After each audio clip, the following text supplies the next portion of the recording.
ရုတ်တရက်ကြီးတော့မင်းနာကအလွယ်လွယ်ငါမထွက်ဖို့အကြောင်းပြချက်မရှိလမ်းခွဲဖို့မရင်တွေမခံနိုင်ဘူးမင်းရလာပါမေခန္ဓာကိုငါလိုချင်တာမဟုတ်ဘူးမင်းနာမလေးနေခြင်းုံသက်သက်လေးပဲနောက်တစ်ယောက်ပြောင်းငါထင်လိုက်ပေါ်တဲ့ဟာနင်ထင်လို့မလွယ်ဘူးမင်းငါလွယ်ပြီးငါနှလုံးသားကအစင်ပြေမဲ့မထင်ဘူး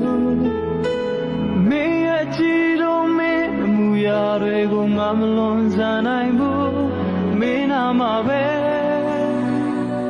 ကိုကြီးကဖေးမရင်နဲ့နေခြင်း